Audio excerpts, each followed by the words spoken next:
My name is Madeline, and I'm 29 years old. I was wrapping Christmas gifts for my family when my phone buzzed with a group text that changed everything. My parents had written that Robin shouldn't come to Christmas, and everyone just gave it a thumbs up. My heart stopped when I saw my siblings and aunt agreeing to exclude my youngest sister. Before I tell you what happened next, let me know where you're celebrating Christmas this year. If this story touches your heart, please consider subscribing. Now let me take you back to how this all started. Growing up in Connecticut, the Harrison family looked perfect from the outside. My father, Richard, 58, ran a successful consulting firm, while my mother, Patricia, 56, organized charity galas and maintained our social standing. There were 4 of us kids.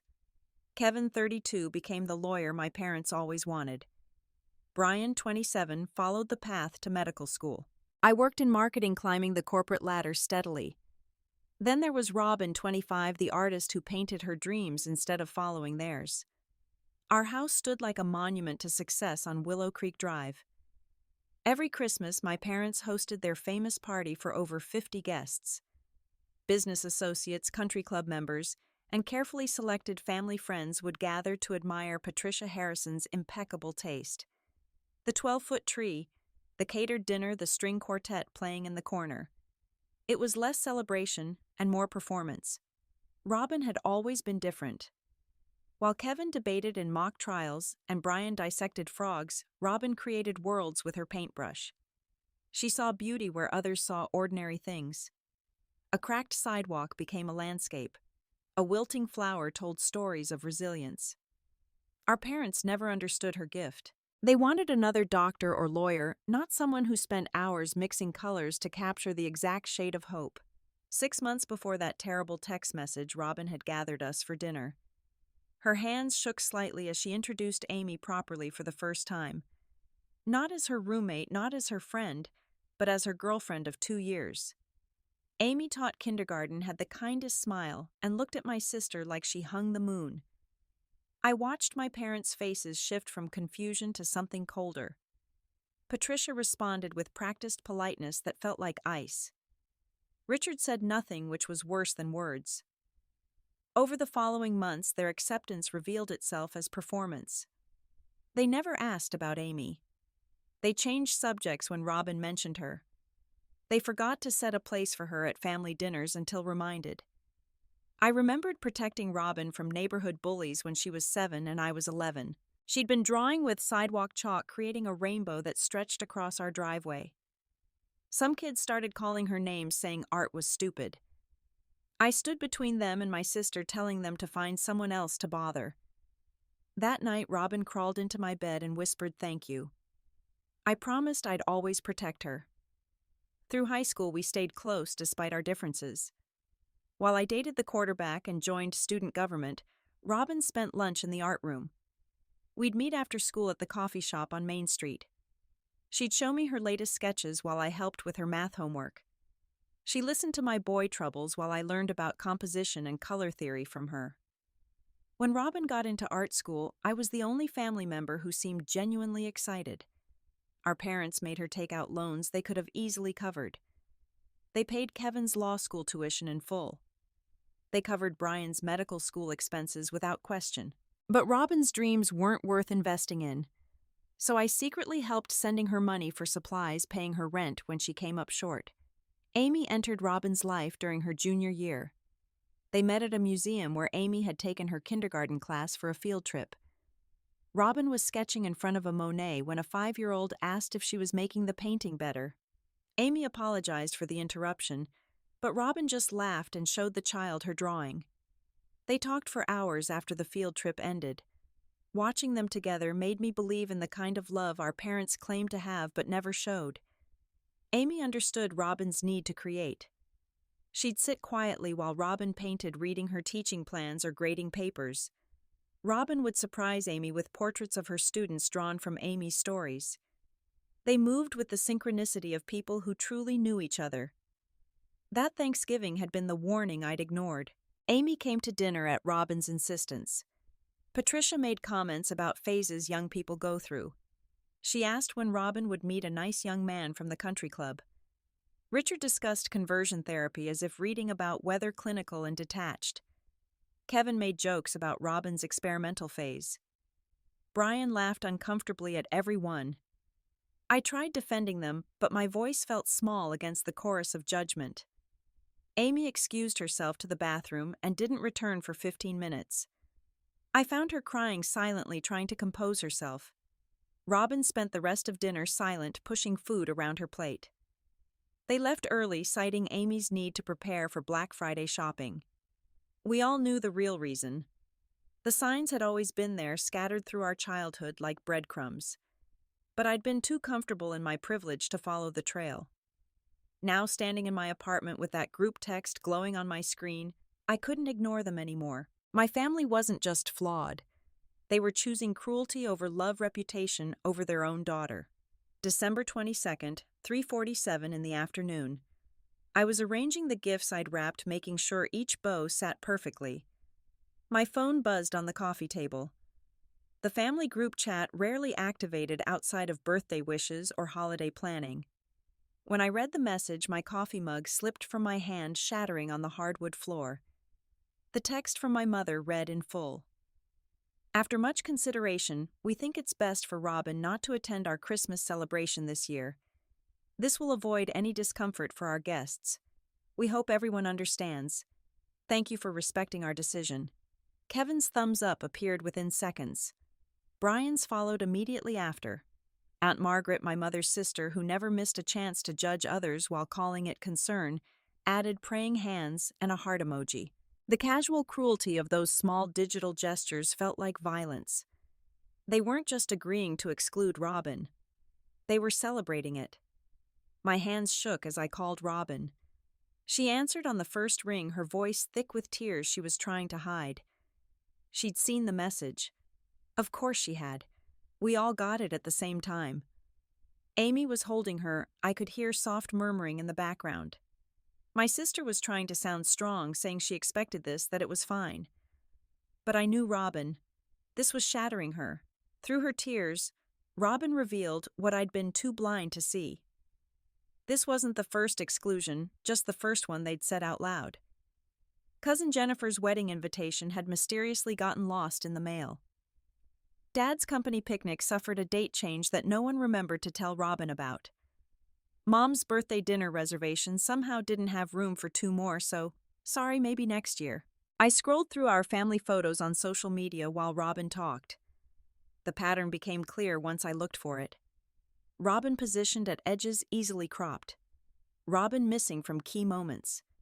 Robin's achievements absent, while Kevin's every accomplishment got celebrated. The systematic erasure of my sister had been happening for years, and I'd let it happen through my silence. I told Robin I'd call her back and dialed my parents' house. Patricia answered with her company voice, the one she used for people she needed to impress. When she realized it was me, the warmth disappeared. I asked how she could do this to Robin. Her response was rehearsed, like she'd been preparing for my call. She spoke about protecting the family image, about how certain guests wouldn't understand, about maintaining the relationships Richard needed for business. When I pointed out she was talking about their daughter, not a business liability, she sighed as if I was being purposefully difficult. Richard took the phone then. His voice carried that authority that used to make me automatically agree with whatever he said, but not this time. He explained that some of his clients were traditional, that the Weatherbys had strong values, that this was a professional necessity. He actually used the word necessity about excluding his own child from Christmas. The argument escalated quickly. I called them cowards. Patricia called me dramatic.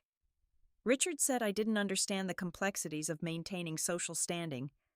I said I understood perfectly. They were choosing strangers' opinions over their daughter's presence. They were picking prejudice over love. The call ended when Patricia said if I couldn't support family unity, perhaps I should reconsider my own attendance. My phone buzzed with private messages.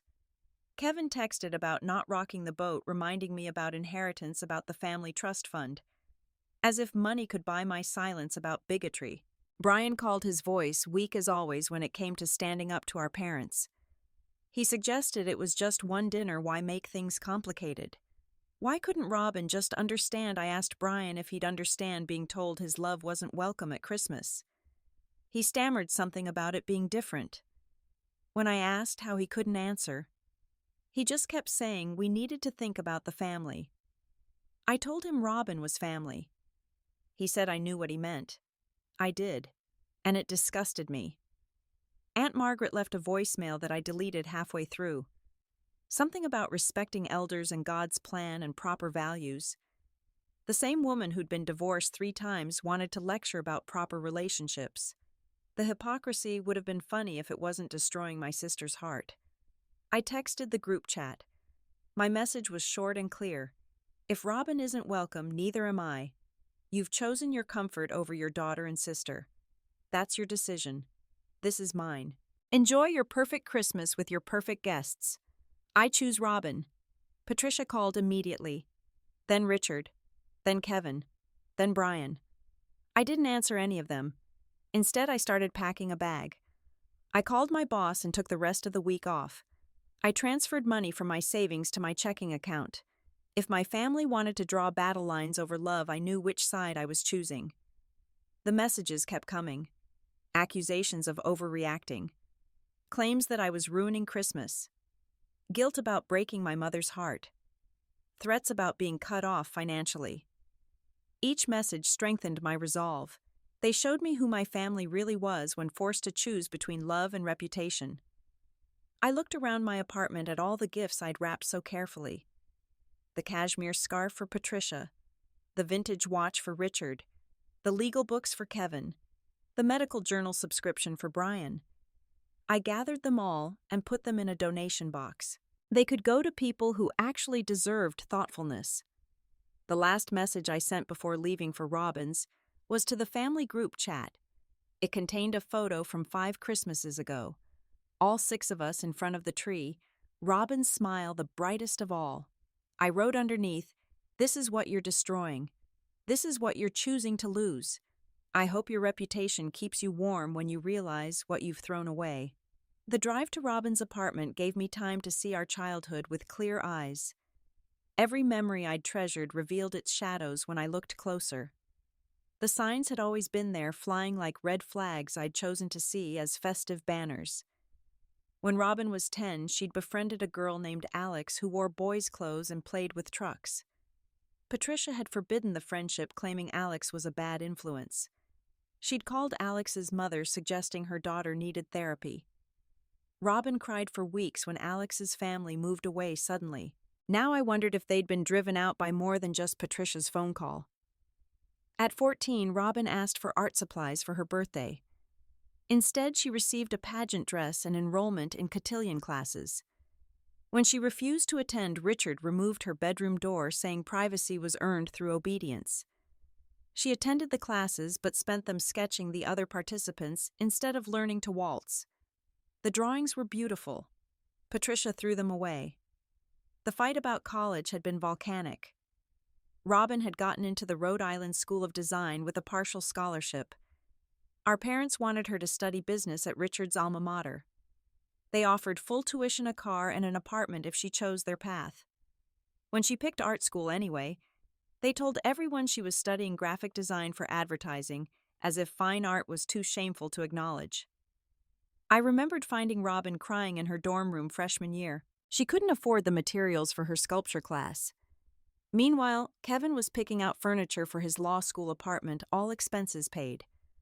I'd started sending her money that day, telling myself it was just temporary help. But it never stopped because our parents' punishment for choosing art never ended. The pattern extended beyond education. Every boyfriend Robin brought home got welcomed with open arms until she stopped bringing them. I thought she was private about dating. Now I realized she'd been protecting Amy from our family's judgment. 2 years of love hidden because she knew what would happen when truth met prejudice. My own complicity stared back at me from every memory. When Robin quit cheerleading for art club, I tried convincing her to do both to keep Mom happy. When she cut her hair short senior year, I'd offered to pay for extensions. When she wore a suit to prom instead of a dress, I'd suggested a compromise outfit. I'd been translating our parents' bigotry into gentler suggestions, thinking I was helping. The truth was harder to face. I'd been a coward too, just dressed in sisterly concern. Every time I'd asked Robin to tone it down, fit in, make things easier, I'd been asking her to disappear a little more. I'd been participating in her erasure while calling it love. Marcus floated into my thoughts unbidden. We'd dated for 2 years before my parents met him. When they discovered he was black, the microaggressions started immediately. Concerns about cultural differences, questions about our future children's struggles, statistics about interracial divorce rates. I'd ended things 3 months later, telling myself we wanted different things. But we hadn't. I just wanted my parents' approval more than I'd wanted love. I pulled over at a rest stop to compose myself. The weight of my own choices crushed against my chest. I'd given up. Marcus moved back from Seattle, chosen a career I didn't love, all for parents who would disown their child for loving the wrong person. The price of their approval had been my authentic self, and I'd paid it without questioning the cost. My phone rang. Jessica, my best friend since middle school, had seen my social media post about choosing love over prejudice. She wanted to know what happened. As I explained, she grew quiet. Finally, she said what I needed to hear. "Your parents seemed so perfect," she said. "But perfect families don't make children choose between love and acceptance." She reminded me of all the times Robin had been excluded from family photos at events. How my parents always introduced their 3 children when Robin wasn't there 4 when she was. The subtle message that Robin was optional, conditional dependent on her ability to perform acceptable daughter. Jessica asked what I was going to do. I told her about going to Robin's, about Christmas plans being uncertain. She immediately offered her parents' house, said Robin and Amy were welcome. Her parents had a gay son. They understood the importance of chosen family. The offer made me cry harder than my parents' cruelty had. I thought about all the Christmases we'd performed perfect family for strangers' approval, the matching pajamas that Robin always looked uncomfortable in, the forced smiles during the formal photos, the rehearsed stories about our achievements that always skipped Robin's art shows. We'd been props in Patricia and Richard Harrison's performance of Successful Parenting. The cost of that performance had been Robin's truth. She'd spent 25 years being told her authentic self was wrong, embarrassing, disappointing. She'd learned to shrink, to hide, to apologize for existing outside their narrow definition of acceptable. And I'd been complicit through my silence, my gentle corrections, my failure to fight for her. But not anymore. As I started driving again, heading toward Brooklyn and my sister, I felt something shift inside me.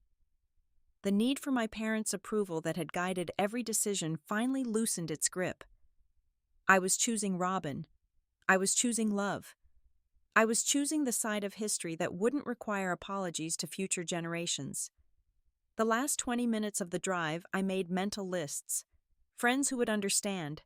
Colleagues who'd mentioned similar family struggles. The network of people who'd become surrogate family over the years. If the Harrisons wanted to shrink their family to fit their prejudice, I'd help Robin build one that celebrated her exactly as she was. December 23rd arrived gray and cold. Perfect weather for confrontation. I'd spent the night at Robin's apartment sleeping on the couch, while she and Amy shared whispered conversations in their bedroom. By morning, I'd made my decision. One last attempt at changing my parents' minds, though I knew it was probably futile. The drive to Connecticut felt like traveling backward through time. Each familiar landmark reminded me of another moment when I should have stood up and didn't. The ice cream shop where Patricia had loudly criticized Robin's tomboyish appearance. The mall where she'd forced Robin into dress after dress for family photos. The restaurant where Richard had walked out when Robin mentioned wanting to study art. The house looked like a Christmas card as always. Every light perfectly placed, every decoration deliberately positioned. Patricia had hired the same decorator for 15 years, the one who understood that Christmas at the Harrisons wasn't about joy, but about display.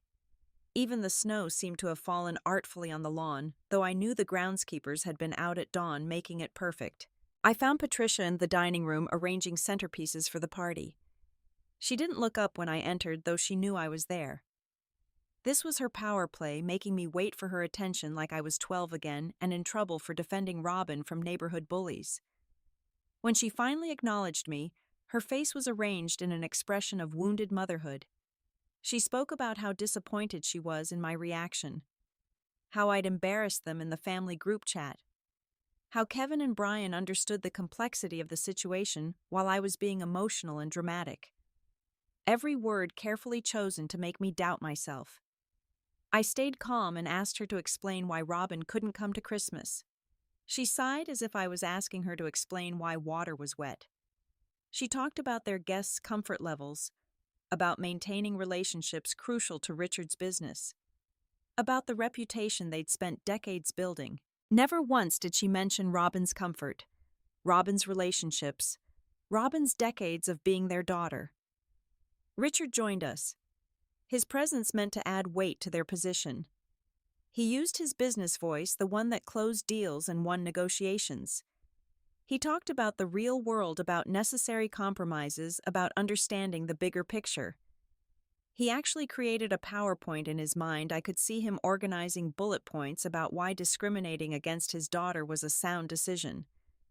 I asked them what they would tell their guests when they asked where Robin was. Patricia had an answer ready. Robin was traveling with friends, exploring Europe, having adventures. They'd crafted an elaborate lie rather than simply telling people their daughter was gay and in love. The fiction was more comfortable than the truth. The conversation shifted when I made my ultimatum clear. Include Robin and Amy, or lose me too. Patricia's mask slipped then, showing the cold calculation underneath. She asked if I was really willing to throw away my inheritance for this phase Robin was going through. She listed numbers, trust fund balances, property values, as if she could put a price on principles. Richard tried a different approach. He talked about family legacy, about the business he'd built that could be mine someday, about the connections that would open doors for my future children, about the life of privilege I was risking for something that might not even last. He meant Robin and Amy's relationship as if its potential impermanence justified current cruelty. They attempted bargaining then. Robin could come if Amy stayed home. Just this once, just this year, until people got used to the idea. They acted like they were being generous, offering discrimination light instead of full exclusion. When I pointed out that hiding Amy was still bigotry, they accused me of being inflexible. Kevin arrived, then summoned by our parents, or perhaps by his own instinct for self-preservation. He immediately took their side, talking about realistic expectations and social dynamics. His fiancée came from a conservative political family. This situation could affect his career trajectory. He actually said trajectory like Robin's exile was a math problem to solve. When I asked Kevin what he would do if it was his relationship being rejected, he said it wasn't the same thing. His relationship was normal, traditional, acceptable. He didn't use those exact words, but the meaning was clear. Robin's love was less than his worth, less protection, less celebration, less family space. Brian showed up next, always following Kevin's lead, even in bigotry. He tried playing mediator, suggesting compromises that weren't compromises at all. Maybe next year when things calmed down. Maybe if Robin dated men too to show she was flexible. Maybe if Amy was less obvious about her affection. Each maybe was another request for Robin to shrink herself, to disappear in increments. I asked them all to look at the family photos on the wall. Dozens of Christmases, birthday celebrations. Robin and everyone until recently. I asked when they'd decided she was disposable, when her presence became negotiable, when their comfort became more important than her existence in the family. Aunt Margaret arrived with perfect theatrical timing. She'd driven over from her house 3 blocks away to add her voice to the chorus of discrimination. She quoted Bible verses about family values while on her 3rd marriage. She talked about protecting the family's reputation while her own son was in rehab for the 4th time.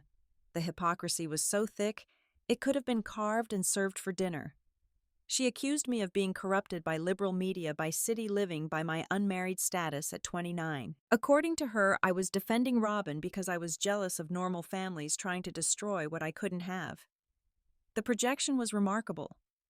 Here was a woman whose family was held together by denial and wine lecturing me about family values. The conversation devolved into accusations and ultimatums. Patricia cried strategic tears about her broken heart. Richard raised his voice about respect and gratitude. Kevin worried about the family business. Brian mumbled about keeping peace.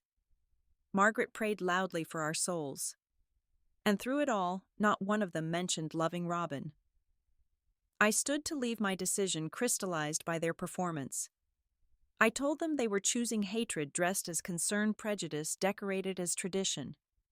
They were sacrificing their daughter to impress people who wouldn't remember their names in 5 years.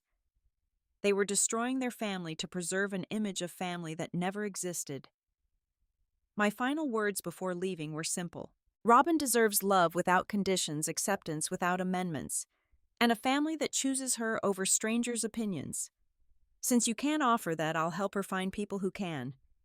Enjoy your perfect Christmas with your perfect guests in your perfect house. I choose my sister. The drive back to Brooklyn felt like escaping prison. I called Robin and told her about the confrontation, though she'd predicted every word. She knew our parents better than I did, had seen their true selves while I was still believing in the possibility of their change. Amy held her while she listened on speaker, and I could hear the soft murmur of comfort in the background. That afternoon, we sat in Robin's tiny apartment and made a decision. If the Harrisons wanted a perfect Christmas without us, we'd create our own imperfect, authentic, joyful celebration. Amy suggested we invite other orphans of prejudice people whose families had chosen doctrine over love. Robin's eyes lit up for the first time since the text. We started making lists on Robin's laptop. Her art school friends who'd been disowned for various reasons. Amy's fellow teachers who spent holidays alone because their families didn't accept their life choices. My progressive coworkers who'd mentioned difficult family dynamics. The neighbors in Robin's building who'd become surrogate family over the years. Sarah and her wife Lisa offered their larger apartment immediately. They'd been together 12 years, married for 5, and hadn't seen Sarah's parents since the wedding they refused to attend. Their apartment had space warmth and walls covered in art from local queer artists. It was perfect. Marcus, whom I'd run into recently at a coffee shop, responded to my tentative text immediately. He was spending Christmas alone since his parents had passed, and his siblings lived abroad. He offered to DJ, said he'd been collecting vinyl records of unconventional Christmas music. The fact that he harbored no resentment about our past made me realize how much growing up I still had to do. The response overwhelmed us. Every person we contacted had someone else to suggest. Friends of friends who needed somewhere to belong. People who'd been choosing between authenticity and family for years. By evening, we had 40 people confirmed, each offering to bring something, each grateful for the invitation. We spent December 23rd shopping and preparing. Robin painted a banner that said, "Chosen Family Christmas," in colors that seemed to dance. Amy made paper snowflakes with her teaching supplies, each one unique like the people who would gather. I cooked dishes I'd learned from Patricia, but made them my own, adding spices she would have considered too ethnic, too bold, too much. The group chat we created buzzed with excitement. People shared recipes, dietary restrictions, offers of help. Someone was bringing their therapy dog. Another offered tarot readings. A couple volunteered to lead games. It was chaotic and beautiful, and nothing like the rigid schedule of Harrison Christmases. That evening, as we prepped vegetables and marinated proteins, Robin told me stories I'd never heard. How she'd known she was different at 7 but learned to hide it by 8. How she'd practiced walking and talking the way Patricia wanted until it became automatic camouflage. How meeting Amy had been like finally exhaling after holding her breath for 20 years. Amy shared her own journey. Growing up Korean American in a white suburb. Coming out to parents who loved her but needed time to understand. The difference was, they chose education over rejection. They read books, joined support groups, examined their own biases. Now they called Robin their second daughter, sent Korean recipes for her to try, included her in family video calls. We posted about our alternative Christmas on social media, not to hurt our family but to show others they weren't alone. The post went viral overnight. Hundreds of comments from people sharing similar experiences. Offers to host equivalent gatherings in other cities. A movement born from one family's cruelty. The Harrison family group chat exploded with accusations that we were publicly shaming them. Kevin worried about his firm seeing the post. Brian fretted about his residency program. Patricia claimed we were attention-seeking. Richard threatened legal action for defamation. They were more upset about public perception than private pain. I blocked them all except cousin Emma, who privately messaged support. She was 17, still stuck at home, but she'd been watching how they treated Robin. She was questioning her own sexuality, terrified of their reaction. I told her she had a place with us whenever she was ready. The cycle of rejection could end with our generation. Christmas Eve day, we transformed Sarah's apartment. Not into magazine perfection, but into genuine celebration. Mismatched decorations that told stories. A tree decorated with pride flags and traditional ornaments. Lights strung without precision, but with joy. It looked like what Christmas felt like as children before we learned to perform it. People arrived throughout the day to help. Each person brought their own story of rejection and resilience. Marcus had been disowned for refusing an arranged marriage. Jennifer had lost her family when she divorced an abusive husband they'd chosen for her. Tom's parents couldn't accept their son was now their son, not their daughter. Each story was different, but the theme was the same: families choosing conformity over children. That evening we held what Amy called a gratitude circle. Not for what we'd lost, but for what we'd found. Robin thanked me for choosing her, though the choice had been easy once I'd seen clearly. I thanked her for being brave enough to live authentically, showing me what courage actually looked like. Amy thanked everyone for proving family wasn't just about blood. We stayed up late preparing food, sharing stories, creating new traditions. Someone suggested we each write what family meant to us on ornaments for the tree. The definitions varied, but centered on choice acceptance and unconditional love. Everything the Harrisons had claimed to offer but never delivered. As midnight approached, marking Christmas Day, we toasted with whatever drinks people had brought. No champagne flutes and rehearsed toasts. Just grateful people raising mismatched glasses to survival, to found family, to the freedom of being ourselves. Robin painted the moment in quick watercolor strokes, capturing joy and color and movement. Christmas Day arrived with snow and sunshine, nature's reminder that beauty could coexist with cold. Sarah's apartment filled with the smell of fusion cuisine. Korean dumplings next to Mexican tamales. Nigerian jollof rice beside Jewish latkes. Each dish telling a story of heritage that various families had tried to suppress or shame. People arrived throughout the morning, each greeted with genuine warmth instead of formal politeness. No one asked about careers or connections. Instead, we asked about dreams, passions, the things that made each person themselves. The conversations went deeper in 5 minutes than Harrison parties managed in 5 hours. The gift exchange was nothing like the calculated presentations at my parents' house. Handmade items dominated.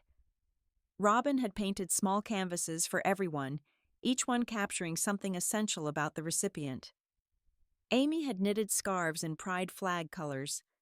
Others brought homemade cookies, printed photographs, poems written on recycled paper. Each gift was modest in price but rich in thought. Jennifer stood to share her story. Her parents had arranged her marriage to a business associate's son when she was 19. For 5 years, she'd endured abuse while her family told her to be a better wife. When she finally escaped, they'd sided with him, concerned about maintaining the business relationship. She hadn't seen them in 3 years. This was her first Christmas feeling safe. Tom went next, talking about the moment he'd realized he wasn't the daughter his parents wanted, but the son they couldn't accept. The conversion therapy they'd forced on him.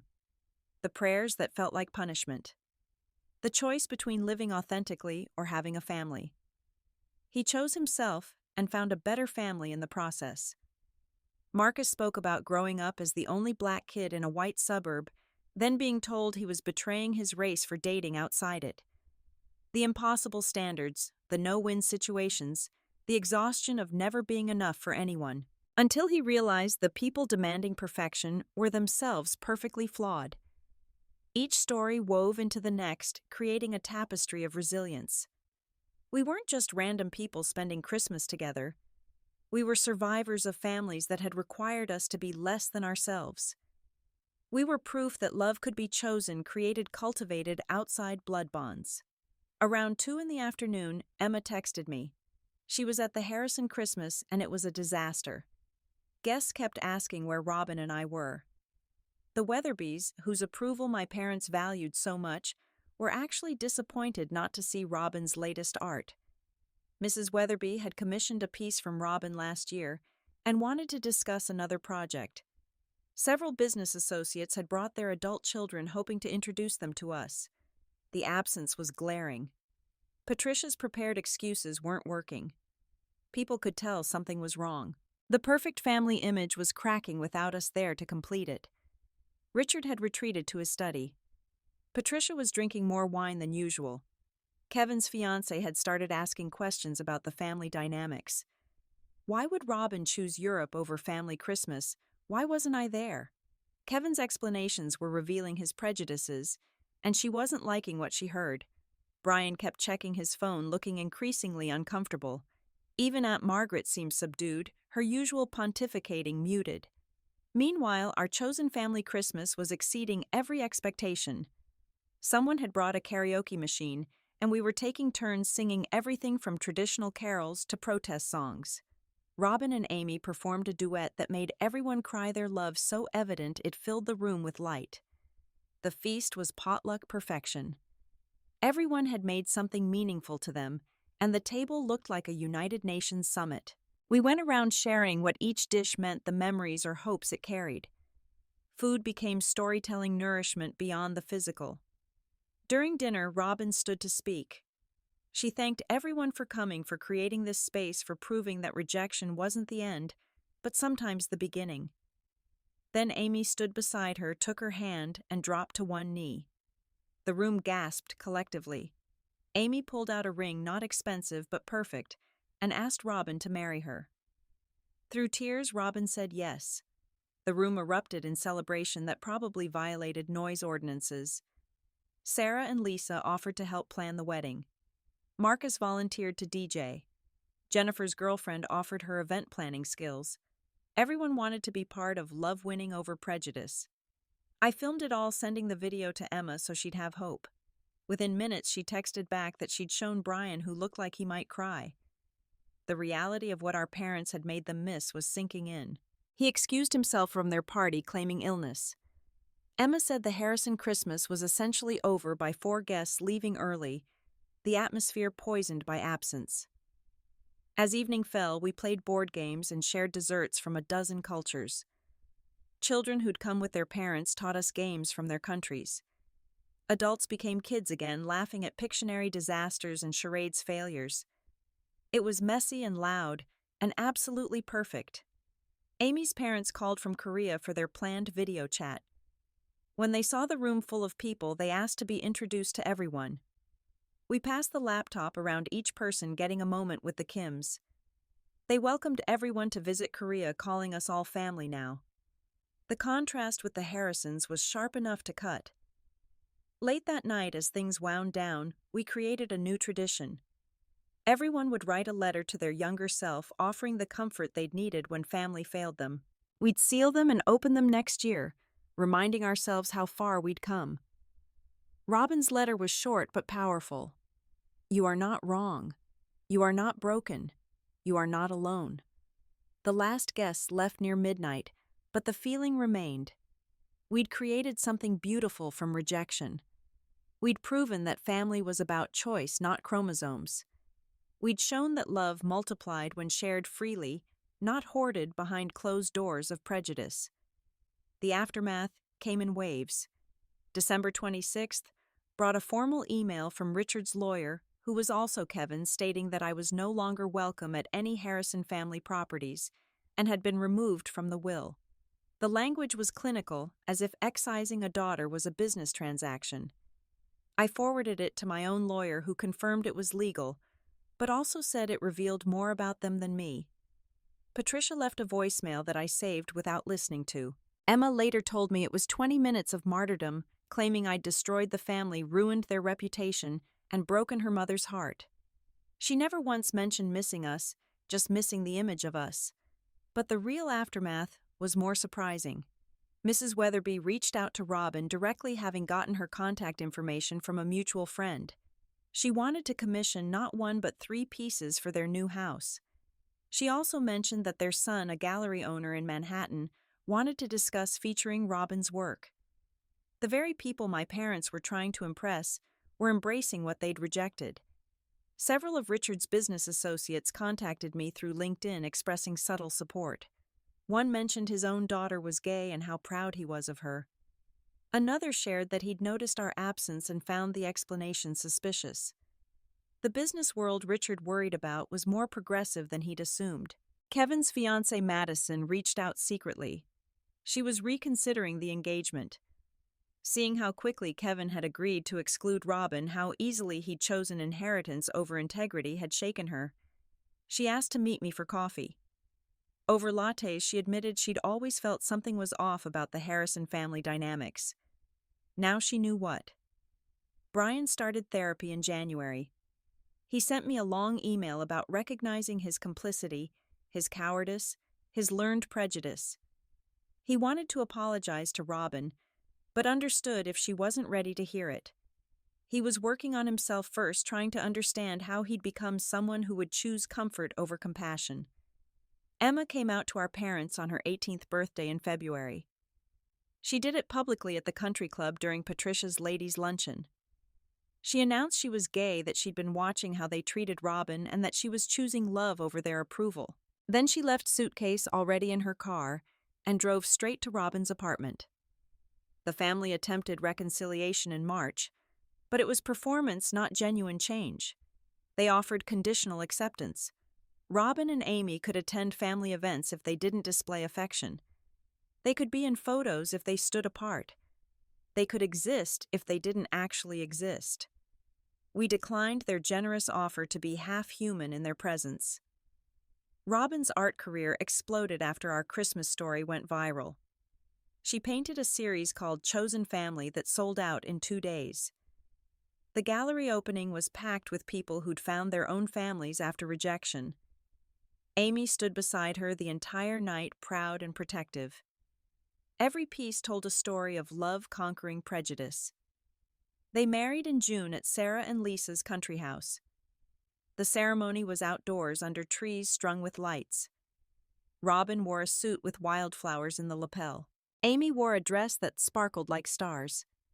I officiated, having gotten ordained online specifically for this moment. The vows they wrote made everyone cry promises to choose each other daily, to be each other's family, to never require the other to shrink. The reception was the Christmas party redux, but even better. The same chosen family had grown, bringing others who needed to belong. Marcus DJ'd a mix that had grandmothers dancing to hip-hop and college kids waltzing to jazz. The food was potluck again, because that's what made it ours. No one mentioned the biological family absent from the celebration. Madison left Kevin that summer. She sent me a thank you note for showing her what family shouldn't be. She was starting over, choosing herself over the life the Harrisons represented. Kevin blamed me for ruining his perfect future. He couldn't see that perfection built on prejudice was just prettily painted rot. By September, Brian had apologized to Robin in person. Not a quick sorry, but a full accountability conversation. He'd educated himself, confronted his own biases, and was working to be better. Robin forgave, but didn't forget allowing him into her life conditionally. He had to earn his place in the chosen family through consistent action, not just words. Patricia and Richard's social standing suffered more than they'd feared it would from accepting Robin. The story had spread through their social circle. Younger members of the country club questioned their values. Business associates distanced themselves. The perfect family image they'd sacrificed their daughters to protect crumbled anyway. Prejudice, it turned out, was bad for business. Current day 1 year after that text message changed everything. We're planning the second annual Chosen Family Christmas. The group has tripled in size. We've had to rent a venue. Robin and Amy announced they're expecting having gone through IVF successfully. The baby will be born into a family that chose to exist, not one that demanded conformity. Emma lives with Robin and Amy, now finishing her senior year of high school. She's applying to art schools following Robin's path, with our parents' worst nightmare as her guidance counselor. She's also in love bringing her girlfriend to family dinners where no one questions their right to exist together. I changed careers, leaving corporate marketing for teaching. The pay is less, but the purpose is more. I teach at an alternative high school for kids who don't fit traditional systems. Every day I see young Robins and Emmas, and I make sure they know they're perfect as they are. I'm also in love. Her name is Diana. She's a civil rights lawyer, and she's everything my parents would hate. Wrong race, wrong politics, wrong profession, but she's right for me in every way that matters. She holds my hand publicly. She fights for justice professionally. She chooses me daily, enthusiastically, proudly. The Harrisons still have their Christmas party. Emma reports it gets smaller every year. Last year, only 15 people attended. The conversations are stiff, the atmosphere forced. They got the formal family they wanted, just not the family they expected. Kevin brings whoever he's dating. Brian comes alone, still figuring himself out. Patricia and Richard pretend everything is fine, while their empire of appearance crumbles. Meanwhile, our chosen family thrives.